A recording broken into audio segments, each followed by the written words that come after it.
पल्लारी करता है उसको भी 20-20, 25-25 हजार कमा लेता है, और आज हम 7,000 रुपए में नौकरी कर रहे हैं। हमें बताने में बड़ी शर्म आती है। तो हमारे मन में रोना आता है हमको, हम बच्चे को खिलौना तक नहीं दिलवा पाते, तो इससे बड़ी विडम्बना हमारे लिए क्या होगी। आज घर पे बताने में शर्म आती है कि हमारी तनख्वाह कितनी है, 7,500 रुपए। और हमने अपने परिवार को छोड़ के और जनता की, राजस्थान की जनता की सेवा के लिए काम किया। राजस्थान सरकार के अंदर परमानेंट होकर नर्सिंग स्टाफ बनकर काम करना है तो पहले आपको शोषण करवाना होगा। मंत्री जी एक राजा है, वो प्रजा की नहीं सुनेंगे, फिर किसकी सुनेंगे।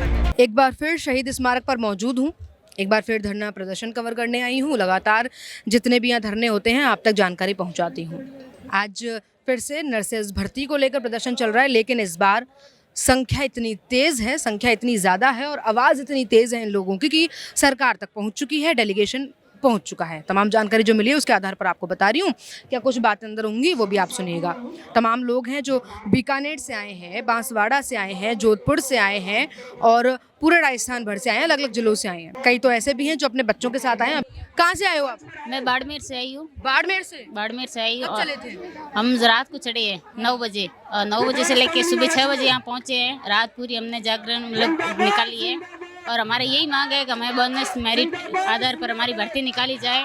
हम 3 साल से ज़्यादा हो गए हैं, हमें सेवाएं देते हुए सरकार से यही निवेदन है कि जल्द से जल्द भर्ती मेरिट प्लस बोनस से निकाली जाए। तमाम जितनी भी यहाँ बहनें मौजूद हैं, शायद मैं सबसे बातचीत ना कर पाऊँ, उन सबके बिहाफ पे आप जवाब मुझे ज़रूर दीजिएगा कि कोई बाड़मेर से आया है, कोई जैसलमेर से आया है, कोई जोधपुर से आया है, पूरे राजस्थान भर से आप सभी लोग इकट्ठे हुए हैं और आप लगातार सरकार से मांग कर रहे हैं कि हमें आप जो है अगली आगामी जो आपकी नर्सिंग भर्ती है उसमें आपके अकॉर्डिंग जो भी सुविधा है वो दी जाए।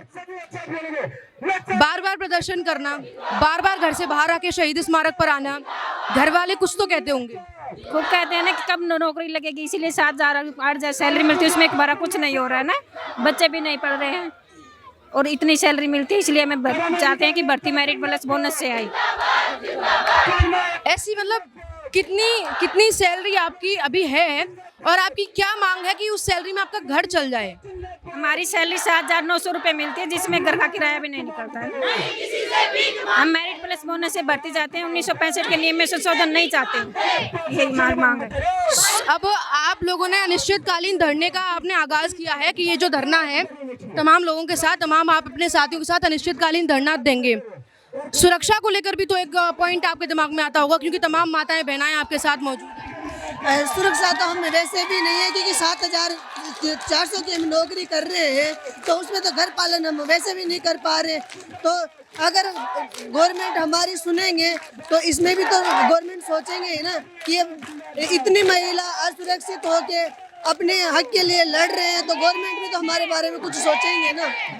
नर्सेज भर्ती अक्सर दिमाग में आता है ना, महिलाएं नर्सेज होती होंगी, अक्सर लड़कियों को नर्सेज वाली ड्यूटी मिलती होगी। मेरे साथ तमाम ये भाई जितने भी मौजूद है ना, ये सभी लोग नर्सेज भर्ती के लिए मांग कर रहे हैं। बात करूंगी इनसे।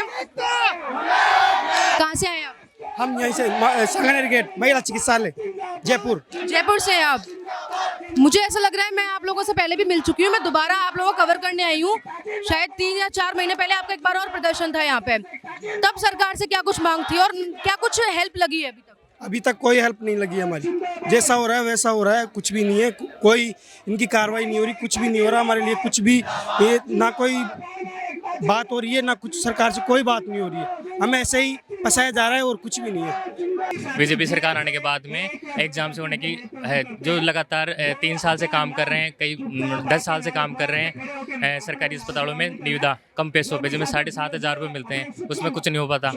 तो लगातार उसी उम्मीद में कि वह सरकार एक वैकेंसी निकाले जिसमें 12 से 13,000 के करीब और 10, 20 और 30 बोनस में भर्ती को परमानेंट करे, यही मांग है सरकार से। परमानेंट वाली मांग हो रही है। और आप ये तमाम जो भाई हैं सारे गंगानगर से हैं? ये गंगानगर से इनकी टीम आई है और पिछली वाली वीडियो में भी आप इन लोगों से मिल चुके होंगे। नर्सेज जो शब्द है नर्सेज, अक्सर समाज सोच लेता है कि नर्सेज जो भर्ती है महिलाएं ही लेती हैं, है ना। महिला जो होती है, महिला नर्सेज जो काम है वो महिलाओं के लिए अच्छा है, लेकिन फिर भी संघर्ष कर करके आप लोग टेस्ट पास करते हैं, एग्जाम देते हैं, भर्ती तक आते हैं, और फिर भी उसके बाद क्या मिलता है कि सरकार की तरफ से आपके लिए कुछ नहीं है। तो परिवार कुछ तो बोलता होगा, परिवार कुछ तो बोलता होगा कि भाई छोड़ दे। परिवार हमारी कुछ मजबूरियां हैं, जिन मजबूरियों को लेके हम यहाँ ड्यूटी कर रहे हैं, और अगर हमारी कोई मजबूरी नहीं होती तो हम कोई 5-5, 6-6 हज़ार में यहाँ काम करने नहीं आते। बड़े बड़े कुछ प्राइवेट हॉस्पिटल हैं जिनमें हमें 50-50 हज़ार रुपये भी सैलरी मिल सकती है, वहाँ भी हम काम कर सकते हैं, पर हमें सरकार ने ही मजबूर कर रखा है कि अगर आपको राजस्थान सरकार के अंदर परमानेंट होकर नर्सिंग स्टाफ बनकर काम करना है तो पहले आपको शोषण करवाना होगा। 3-3 साल तक सरकार जो है 7-7, 8-8 हज़ार रुपये में हमारा शोषण करवाती है, और उसके बाद बोनस वगैरह देकर हम कार्य जो पिछले साथी हैं उनको परमानेंट किए हैं। और लेकिन इस बार सरकार ये कह रही है कि 3-3 साल तक आप लोगों को हमने शोषण करवा लिया है, और अब अगर आपको परमानेंट नर्सिंग ऑफिसर बनना है तो उसके लिए आपको पेपर को पास करना होगा, आपकी भर्ती जो है वो पेपर से आएगी। लेकिन हम सरकार को ये चेताना चाहते हैं, आज हम शहीद स्मारक पर सभी संविदा निविदा nursing staff, paramedical staff, pharmacist सभी साथी हम लोग यहाँ इकट्ठे हुए हैं, और सरकार से हमारा ये गुजारिश है कि जो आने वाली हमारी भर्तियां आप निकाल रहे हो उसको आप बोनस प्लस मेरिट बेस पर ही निकालें। हम कोई भी साथी जो है परीक्षा से ये भर्ती नहीं होने देंगे, ये हम सरकार को चेताना चाहते हैं। बिल्कुल ठीक है। पिछली बार जब आप लोग आए थे, एक बार और प्रदर्शन किया है आपने यहीं शहीद स्मारक पर, तब से क्या क्या कार्रवाई हो पाई है अभी तक? सरकार की तरफ से कोई भी कार्रवाई नहीं हो पाई है। सरकार ने जो अपना सिस्टम बना रखा है कि हमने पेपर से ही बनाना है, तो हमारे पास जो मैसेज आ रहे हैं मैडम वो पेपर के ही आ रहे हैं। सरकार कह रही है कि हमने तो भर्तियां जो है पेपर से ही करवानी है, लेकिन हम सरकार को ये बताना चाहते हैं कि हम सब निविदा और संविदा कर्मचारी अब एकजुट हो चुके हैं। पूरे राजस्थान के अंदर संविदा निविदा कर्मचारी जो है वो एकजुट हो चुके हैं और आज यहाँ आ चुके हैं। यहाँ पर आने के बाद अब सभी साथी जो है सरकार से मेरिट प्लस बोनस भर्ती का ज्ञापन लेकर ही हम लोग यहाँ से जाएंगे। हाँ, मैं जेके हॉस्पिटल में नर्सिंग स्टाफ हूँ, 2nd ग्रेड। हम यहाँ पर ये मांग लेके आए हैं कि हम इतने सालों से काम कर रहे हैं, 6-6, 5-5 साल हो गए हमें काम करके, और अल्प वेतन में हम काम कर रहे हैं, और हम सरकार से यही मांग रखना चाहते हैं कि जल्दी से 10, 20, 30 मेरिट प्लस बोनस से हमारी विज्ञप्ति जारी करें। इतने सालों से काम करने के बाद में भी मैम हमारी घर गृहस्थी है, सब कुछ है, और कुछ पालन पोषण भी नहीं हो पाता है। 6-5 हज़ार में क्या होता है, कुछ नहीं हो पाता है। नाइट ड्यूटी भी करते हैं, मॉर्निंग भी करते हैं, इवनिंग भी करते हैं। अभी भी आज भी नाइट ड्यूटी करके ही हम यहाँ पे धरने में आए हैं, और मैं माननीय मुख्यमंत्री जी से यही कहना चाहता हूँ कि जल्दी से जल्दी हमारी विज्ञप्ति जारी करें, और जल्दी जल्दी मेरिट प्लस बोनस से हमारी विज्ञप्ति जारी होगी। बिल्कुल भैया, यानी कि इन लोगों की जो मांग है, मांग एक बार बता देती हूँ आपको। ये तमाम पूरे राजस्थान के जिलों से आए हैं, तमाम राजस्थान के जिलों से ये लोग आए हैं, अलग अलग जिलों से, कोई बाड़मेर से है, कोई जोधपुर से है। तमाम महिलाएं इनके साथ मौजूद हैं, तमाम पुरुष इनके साथ मौजूद हैं, और मैंने बच्चे भी दिखाए थे आपको कि ये अपने बच्चों के साथ भी आए हैं। कुछ माएँ ऐसी भी हैं जो बच्चों के साथ अपने संघर्ष कर रही हैं। लगातार विरोध प्रदर्शन, लगातार सरकार को जगाया जा रहा है, लगातार स्वास्थ्य मंत्री को आवाज़ दी जा रही थी, और शायद इतने सारे साथियों की आवाज़ अब उन तक पहुंच चुकी है। कुछ अपडेट आया है, अपडेट जान लेती हूँ, क्या कह रहे हैं अभी? जी, हमारे जो डेलीगेशन के लिए जो है बात करने का बुलावा आ गया है, लेकिन हमारा डेलीगेशन जो है विगत कई महीनों से लगातार अधिकारियों से मिल रहा है, सरकार के जनप्रतिनिधियों से मिल रहा है, मंत्री जी महोदय खुद से मिला, हालांकि मुख्यमंत्री जी की जनसुनवाई में भी गया, लेकिन जो इतने महीनों से जो जनसुनवाई हमारी नहीं हुई है, इसलिए हमारा जो नर्सेज समुदाय है, पैरामेडिकल समुदाय है, वो इस हमारी भावनाएं जो है लगातार कई महीनों से हाथ हो रही है। लेकिन इन सबकी मांग है कि मंत्री जी जो है हम सबको सकारात्मक आश्वासन आज ही लिखित में हमको दे, तब जाके हम जो हमारा ये धरना प्रदर्शन है जो खत्म करेंगे, नहीं तो इस धरना प्रदर्शन को आगे अनिश्चितकालीन के लिए जारी रखेंगे। यानी स्वास्थ्य मंत्री कह रहे हैं कि डेलीगेशन को यहाँ बुला लीजिए, लेकिन डेलीगेशन तो काफी समय से घूम रहा है। काफी समय से हम जो है लगातार ऑफिस के चक्कर काट रहे हैं, मंत्री जी से मिल रहे हैं, लेकिन हमको जवाब सकारात्मक मिल रहा है, लेकिन उस पर जो अमल नहीं हो रहा है। हमारी एक ही मांग है, जो आपने हमसे कहा है, जो युवाओं से वादा किया है, उस वादे को धरातल पर उतारते हुए हमारी जो नर्सेज भर्ती है उसका विज्ञापन जल्दी जारी करें। अभी तक किन किन मंत्रियों को, किन किन विधायकों को, और किन मतलब आपके अपने कितने ऑफिशियल्स को आपने ज्ञापन दे दिया है? राजस्थान सरकार के आप मानोगे तो 150 से अधिक विधायक और मंत्री जी से हमने डिजायर तक लिखवा ली है। और स्वास्थ्य भवन के एसीएस मैडम, सीएस सर, सबको लगभग हमने ज्ञापन दे दिया है, लेकिन अभी तक उस पर जो है वो सकारात्मक निर्णय नहीं लिया गया। इससे हम सब नर्सेज समुदाय, पैरामेडिकल समुदाय आहत है। हमारी आपके माध्यम से मंत्री जी से, माननीय मुख्यमंत्री जी से और हमारे जो स्वास्थ्य विभाग के अधिकारी हैं उनसे आग्रह रहेगा, जल्दी हमारी मांग को सुनते हुए हमारा जो मेरिट और बोनस अंक के आधार पर भर्ती विज्ञप्ति है उसको जल्दी से जल्दी जारी करें, जिससे राजस्थान सरकार की जो जन कल्याणकारी योजना है उसको हम आम जन तक धरातल पर उतार सके। आप कहाँ से आए? मैं वैसे मैडम जयपुर से ही हूँ मैं, और एक संघर्षशील साथी हूँ मैं। और जब से ये जो गवर्नमेंट है संविदा कर्मियों के खिलाफ जो ज्यादती कर रही है, जो संविदा कर्मी जो पीड़ा समझ सकता है वो गवर्नमेंट ही हमारी पीड़ा को समझ सकती है। मंत्री जी एक राजा है, वो प्रजा की नहीं सुनेंगे फिर किसकी सुनेंगे। हम मंत्री जी को, चिकित्सा मंत्री को हम ये कहना चाहते हैं, हमारे संविदा कर्मी जो 5-5, 6-6, 7-7 हज़ार रुपये जो काम कर रहे हैं उनके लिए एक सुनिश्चित भर्ती निकालें, मेरिट प्लस बोनस पर ही भर्ती निकालें।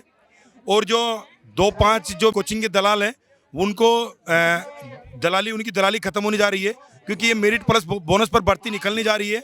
और हम मीडिया के माध्यम से ये कहना चाह रहे हैं क्योंकि आप इसको, संविदा कर्मियों का हक आपसे ज़्यादा और कोई नहीं समझ सकता।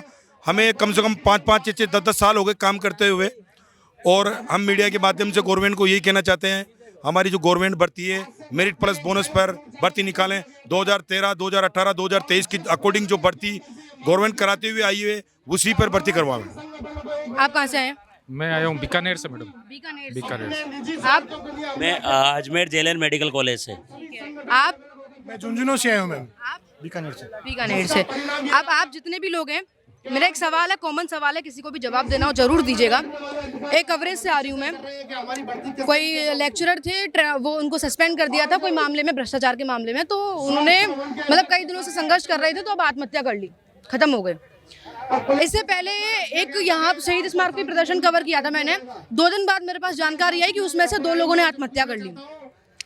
अब जब भी मैं प्रदर्शन कवर करने जाती हूँ मेरे दिमाग में यही रहता है कि शायद मैं जिन लोगों के साथ बातचीत कर रही हूँ मुझे 2 दिन बाद खबर ना आ जाए कि इनमें से कोई 2 लोग चले गए। जब मेरे मन में ये सवाल आता है तो क्या आप लोगों के मन में कौन सा नहीं है सवाल? आता है ना, हमारे मन में भी आता है, क्योंकि हमें 7-7 हज़ार में काम करते हैं, हमें बताने में भी शर्म आता है। एक पलदार जो पलदारी करता है उसको भी 20-20, 25-25 हज़ार कमा लेता है, और आज हम 7 हज़ार रुपये में नौकरी कर रहे हैं, हमें बताने में बड़ी शर्म आती है भाई हमें 7 हज़ार में नौकरी में। जी मैम, आपने जैसा कि सवाल किया कि हमारे मन में ये सवाल तो आना ही है। विगत हम 3 महीने से लगातार मैं यहाँ 5वीं बार धरने पे आया हूँ, और हमारा वेतन जो 7 हज़ार रुपये, तो आप मानिए 7 हज़ार रुपये में हमारा यहाँ जयपुर तक, बाड़मेर से आया हूँ मैं, सीमांत बाड़मेर से जयपुर तक आने का किराया पूरा नहीं होता। उसके बावजूद हमारा जो 7 हज़ार का वेतन है, आज के समय में जो महंगाई की मार है, पेट्रोल जो 110 रुपये लीटर है, और 7 हज़ार रुपये में मेरी बात सुनो, बच्चों को जब बाजार लेके जाते हैं और वो एक अच्छी सी खिलौना कार मांग ले तो हमारे मन में रोना आता है हमको। हम बच्चे को खिलौना तक नहीं दिलवा पाते, तो इससे बड़ी विडम्बना हमारे लिए क्या होगी? इससे न जिए भले, आत्महत्या का जो विचार है इससे अच्छा तो हम मर जाए। लेकिन फिर भी जो ये मजबूत नर्सेज है राजस्थान का, जो सीमांत जिलों से यहाँ आया है, दूर दराज के क्षेत्रों से, आप देख रहे हो आज जो विशाल संख्या में यहाँ बैठा है, वो माननीय मुख्यमंत्री और चिकित्सा मंत्री से आज भी आग्रह कर रहा है कि आप जो हमारी जो मांगों को जल्द से जल्द सुनवाई करते हुए हमारे लिए सकारात्मक निर्णय ले और हमें एक सुनहरा रोजगार प्रदान करने का कार्य करें, जिससे हम सब आपके आभारी रहेंगे। नहीं तो जैसा कि आपने बताया कि आपको हमेशा से कवरेज के बाद ऐसी न्यूज मिलती है, तो मैं नहीं चाहता कि हमारे भाई या बहन में से कोई ऐसा कदम उठाए, क्योंकि हम सब राजस्थान के नर्सेज, पैरामेडिकल साथी मजबूत थे, मजबूत है और मजबूत रहेंगे। आप कुछ कह रहे थे? जैसे कि आप कह रहे हो, मन में आता है, बिल्कुल मन में आता है। 1965 नियम, उसमें हमें बोनस अंक का अधिकार दिया गया है, तो उसमें संशोधन करना उचित नहीं है। कारण ये कि जैसे कि जो पूर्ण भर्तियाँ हुई है उन्हीं नियमों के आधार पर हुई है। 2013 ले लो, 2018 ले लो, 2023 ले लो, उन तीनों भर्तियों में किस तरह का भ्रष्टाचार नहीं हुआ, किसी तरह की कानून बाध्यता नहीं आई। फिर सरकार को संशोधन किस बात का संशोधन करके ये नियम करना? सरकार को ये सोचना चाहिए, पहले संविदा और निविदा ये दोनों प्रथाओं को बंद करें, उसके बाद आप ये प्रक्रिया चालू करें। जब तक आप संविदा प्रथा और निविदा प्रथा बंद नहीं करोगे, उन पर कर्मचारी लोगे नहीं तो होगा ही नहीं, बोनस अंक मांगेंगे नहीं। तो सरकार को ये सोचना चाहिए। राजस्थान के 50 से ज़्यादा एमएलए जो बीजेपी के, उन्होंने भर्ती मेरिट कराने के लिए डिजायर लिखी है, और 10 से ज़्यादा मंत्रियों ने मुख्यमंत्री को सचेत किया है कि भर्ती मेरिट पे आनी चाहिए। पूरे राजस्थान में 30 हज़ार संविदा कर्मी जो वर्तमान काम कर रहे हैं, आज घर पे बताने में शर्म आती है कि हमारी तनख्वाह कितनी है, 7,500 रुपये, और ये हमें लालन है इस चीज़ का। फिर भी हम जो फर्स्ट ग्रेड जो सुप्रिटेंडेंट है उसके ज़्यादा बराबर काम करते हैं। वार्ड में 8 घंटे भी उन्हीं की ड्यूटी होती है, 8 घंटे हमारी होती है। पर बराबर सरकार का सहयोग कर रहे हैं और सरकार को राजस्व का 100% उनका मुनाफा करती है ये संविदा कर्मी। और आउटसोर्सिंग मेन पावर ही इस राजस्थान की मेन जो रीड है वो मेन हम है। और तो हमारी मांग है जो संविदा पड़ता है बंद करो, पहले जो संविदा पे लगे उनको स्थायी करो और जो इनका शोषण ना हो। और कम से कम 15,000 पद निकले, क्योंकि राजस्थान में 50 से ज़्यादा सैटेलाइट और ट्रोमा सेंटर बने नहीं है, तो 20,000 पोस्टें नई सीक्रेट हुई है। कम से कम 15,000 पोस्टों पे ये बढ़ते निकले, ये हमारा कहना है। और जेएलएन से आज अजमेर से 150 जने, जिसमें 100 लड़कियाँ आई है और पूरे 41 जिलों से आई है। मैं लैब टेक्नीशियन संविदा कर्मचारी पिछले 2.5-3 साल से लगा हुआ हूँ। मेरे घर परिवार से और बहुत सारे साथी हैं पूरे राजस्थान में। मुख्यमंत्री निःशुल्क जांच योजना को सक्रिय करने वाली भूमिका लैब टेक्नीशियन की है, जो रात दिन मॉर्निंग इवनिंग सारी ड्यूटियों में लैब टेक्नीशियन एक रीढ़ की हड्डी है जो जांचें करती है। गवर्नमेंट की जो इस योजना को सफल बनाया है, हम गवर्नमेंट से मांग करते हैं जो संविदा पे इतने वर्षों से कार्य कर रहे हैं, जितने भी हमारे साथी हैं, उनको 10, 20, 30 मेरिट बोनस अंक से भर्ती की जाए और कम से कम 2,000 पद की भर्ती निकाली जाए लैब टेक्नीशियन की। और इससे आगे उनके परिवार वालों को, उनको खुद को शांति प्रदान हो। हम गवर्नमेंट से मांग करते हैं सीधी भर्ती निकाली जाए, हमारी ये मांग है सरकार से। और इस धरने में मैं जैसे बीकानेर से हूँ, तो हमने क्या है कि आज उम्र के इस पड़ाव पे आ गए हैं 7-7, 8-8 हज़ार की नौकरी करते हुए। ये जो कोचिंग के कुछ माफियाओं के जो दलाल है, वो जो मेरिट बोनस भर्ती बंद करके परीक्षा से भर्ती करवाना चाहते हैं, क्या हम इस उम्र में पेपर दे पाएंगे? जब हमने कोरोना देश राजस्थान में, पूरे भारत में जब कोरोना अपना कहर बरपा रहा था, तब हमने 7-7, 8-8 हज़ार रुपये में पूरी सेवा करी और राजस्थान को एक पूरे देश में रोल मॉडल के तौर पर काम किया। और हमने अपने परिवार को छोड़ के और जनता की, राजस्थान की जनता की सेवा के लिए काम किया। तो आज सरकार परीक्षा से भर्ती करवाने की बात कर रही है, हमें बैठना पड़ रहा है धरने पे। तो हम ये चाहते हैं कि सरकार जल्दी से जल्दी 10, 20, 30 की भर्ती जो पहले 2013, 18 और 23 में हुई है वैसे ही भर्ती करे, जिससे हमारे परिवारों को और हमें स्थायी रोजगार मिल सके और सबका मतलब एक आगे जीवन सफल हो सके। बिल्कुल सही बात है भैया आपकी। और अभी जो है यहाँ से डेलीगेशन के लिए भी बातचीत जारी है और डेलीगेशन को लेकर भी बातचीत की जा रही है कि डेलीगेशन 5 लोगों का डेलीगेशन स्वास्थ्य विभाग जो यहाँ कार्यालय है वहाँ बुलाया गया है। तमाम लोगों की आपसे बातचीत कराई। तमाम जो साथी यहाँ मौजूद हैं, जो अपनी अपनी मांगों को लेकर यहाँ आए हैं, क्या कुछ कहते हैं, क्या कुछ मांग रखते हैं, कौन कहाँ से आया है और कितनी दूर से उनका सफ़र रहा है और कब कब उन्होंने प्रदर्शन किया है, सब कुछ आप तक पहुँचाया। कई लोगों का तो ये भी कहना है कि मैडम सच में 7,000, 8,000 में किसका घर चलता है? किसी का नहीं चलता। अब खुद को पढ़ाएं या बच्चों को पढ़ाएं, कोई समझ नहीं आता। एक खिलौना खरीदने के लिए भी जब बच्चे मांग कर लें किसी चीज़ की, तो वो चीज़ खरीदने के लिए भी 100 बार सोचना पड़ता है कि क्या मेरा बजट है। तो बच्चों के सामने भी जो है इनको कई बार निराश होना पड़ता है। तमाम परेशानी आप तक पहुंचाई इन लोगों की और अब उम्मीद है कि जो डेलीगेशन गया है कुछ अच्छा ही इनके लिए लेकर आए, कुछ अच्छी खबर ही अपने साथियों के लिए पूरा डेलीगेशन लेके आए और कुछ अच्छा जो स्वास्थ्य विभाग है, जो गजेंद्र सिंह खीम सर हैं, अब तो शायद सोच लें, अब तो शायद जाग जाए और लोगों की मान लें। क्या कुछ अपडेट रहता है, अपडेट आप तक पहुंचाएंगी। क्या कुछ जानकारी वहां से निकल कर आती है, क्या कुछ कार्रवाई इनके लिए होती है, सब कुछ आप तक देती रहूंगी। देखते रहिए अपडेट इंडिया। तमाम एमसी अपडेट्स के लिए इस मामले में क्या अपडेट रहती है वो जानने के लिए भी मैं आपके साथ कृपा उपाध्याय, कैमरामैन जावेद अली के साथ, जयपुर।